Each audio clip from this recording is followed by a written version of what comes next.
scoring a success. A man is an idiot who can't earn a living in India. Major Sleeman reveals the fact that the trade union and the boycott are antiquities in India. India seems to have originated everything. The sweeper belongs to the bottom caste. He is the lowest of the low. All other castes despise him and scorn his office. But that does not trouble him. His caste is a caste, and that is sufficient for him, and so he is proud of it, not ashamed. Sleeman says, "It is perhaps not known to many of my countrymen, even in India, that in every town and city in the country the right of sweeping the houses and streets is a monopoly, and is supported entirely by the pride of castes among the scavengers, who are all of the lowest class. The right of sweeping within a certain range is recognized by the caste to belong to a certain member, and if any other member presumes to sweep within that range, he is excommunicated. No other member will smoke out of his pipe or drink out of his jug, and he can get restored to caste only by a feast to the whole body of sweepers.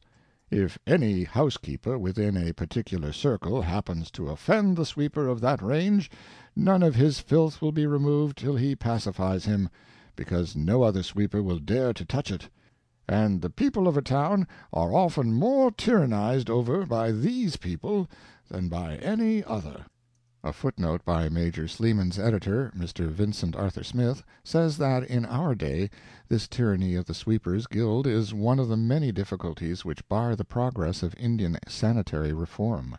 Think of this: "The sweepers cannot be readily coerced, because no Hindu or Mussulman would do their work to save his life, nor will he pollute himself by beating the refractory scavenger." They certainly do seem to have the whip hand. It would be difficult to imagine a more impregnable position. "The vested rights described in the text are so fully recognized in practice that they are frequently the subject of sale or mortgage." Just like a milk route, or like a London crossing sweepership. It is said that the London crossing sweeper's right to his crossing is recognized by the rest of the guild, that they protect him in its possession, that certain choice crossings are valuable property and are saleable at high figures. I have noticed that the man who sweeps in front of the Army and Navy Stores has a wealthy South African aristocratic style about him, and when he is off his guard he has exactly that look on his face which you always see in the face of a man who is saving up his daughter to marry her to a duke. It appears from Sleeman that in India the occupation of elephant-driver is confined to Mohammedans. I wonder why that is. The water-carrier, Bhisti, is a Mohammedan, but it is said that the reason of that is that the Hindu's religion does not allow him to touch the skin of dead kine, and that is what the water-sack is made of. It would defile him. And it doesn't allow him to eat meat. The animal that furnished the meat was murdered, and to take any creature's life is a sin. It is a good and gentle religion, but inconvenient. A great Indian river, at low water, suggests the familiar anatomical picture of a skinned human body, the intricate mesh of interwoven muscles and tendons to stand for water channels, and the archipelagos of fat and flesh enclosed by them to stand for the sandbars. Somewhere on this journey we passed such a river, and on a later journey we saw in the Sutlej the duplicate of that river. Curious rivers they are, low shores a dizzy distance apart, with nothing between but an enormous acreage of sand-flats with sluggish little veins of water dribbling around amongst them. Saharas of sand, smallpox pitted with footprints punctured in belts as straight as the equator clear from the one shore to the other, barring the channel interruptions. A dry-shod ferry, you see. Long railway bridges are required for this sort of rivers, and India has them. You approach Allahabad by a very long one. It was now carrying us across the bed of the Jumna, a bed which did not seem to have been slept in for one while or more. It wasn't all river bed, most of it was overflow ground. Allahabad means City of God. I get this from the books. from a printed curiosity, a letter written by one of those brave and confident Hindu strugglers with the English tongue, called a Babu, I got a more compressed translation. Godville. It is perfectly correct, but that is the most that can be said for it. We arrived in the forenoon, and short-handed, for Satan got left behind somewhere that morning, and did not overtake us until after nightfall. It seemed very peaceful without him. The world seemed asleep and dreaming. I did not see the native town, I think. I do not remember why, for an incident connects it with the Great Mutiny, and that is enough to make any place interesting.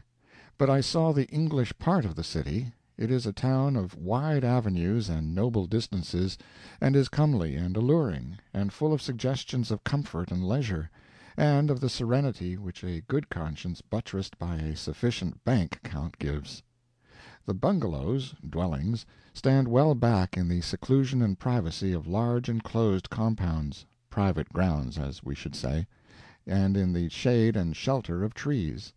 Even the photographer and the prosperous merchant ply their industries in the elegant reserve of big compounds, and the citizens drive in there upon their business occasions. And not in cabs. No, in the Indian cities cabs are for the drifting stranger. All the white citizens have private carriages, and each carriage has a flock of white-turbaned black footmen and drivers all over it. The vicinity of a lecture hall looks like a snowstorm, and makes the lecturer feel like an opera. India has many names, and they are correctly descriptive. It is the land of contradictions, the land of subtlety and superstition, the land of wealth and poverty, the land of splendor and desolation, the land of plague and famine, the land of the thug and the poisoner, and of the meek and the patient, the land of the suttee, the land of the unreinstatable widow, the land where all life is holy, the land of cremation, the land where the vulture is a grave and a monument, the land of the multitudinous gods, and if signs go for anything, it is the land of the private carriage. In Bombay the forewoman of a millinery shop came to the hotel in her private carriage to take the measure for a gown, not for me, but for another. She had come out to India to make a temporary stay, but was extending it indefinitely. Indeed, she was proposing to end her days there. In London, she said, her work had been hard, her hours long. For economy's sake she had had to live in shabby rooms and far away from the shop, watch the pennies, deny herself many of the common comforts of life, restrict herself in effect to its bare necessities, eschew cabs, travel third class by underground train to and from her work, swallowing coal smoke and cinders all the way, and sometimes troubled with the society of men and women who were less desirable than the smoke and the cinders. But in Bombay, on almost any kind of wages, she could live in comfort, and keep her carriage, and have 6 servants in place of the woman of all work she had had in her English home. Later, in Calcutta, I found that the Standard Oil clerks had small one-horse vehicles, and did no walking, and I was told that the clerks of the other large concerns there had the like equipment. But to return to Allahabad. I was up at dawn the next morning.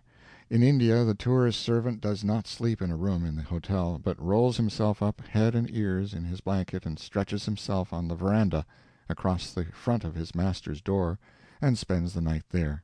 I don't believe anybody's servant occupies a room. Apparently the bungalow servants sleep on the veranda. It is roomy, and goes all around the house. I speak of men servants. I saw none of the other sex. I think there are none, except child nurses. I was up at dawn, and walked around the veranda, past the rows of sleepers.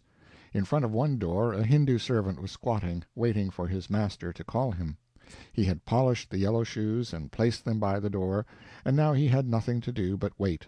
It was freezing cold, but there he was, as motionless as a sculptured image, and as patient. It troubled me. I wanted to say to him, "Don't crouch there like that and freeze. Nobody requires it of you. Stir around and get warm." But I hadn't the words. I thought of saying "Jaldi jao," but I couldn't remember what it meant, so I didn't say it. I knew another phrase, but it wouldn't come to my mind. I moved on, proposing to dismiss him from my thoughts, but his bare legs and bare feet kept him there. They kept drawing me back from the sunny side to a point whence I could see him. At the end of an hour he had not changed his attitude in the least degree. It was a curious and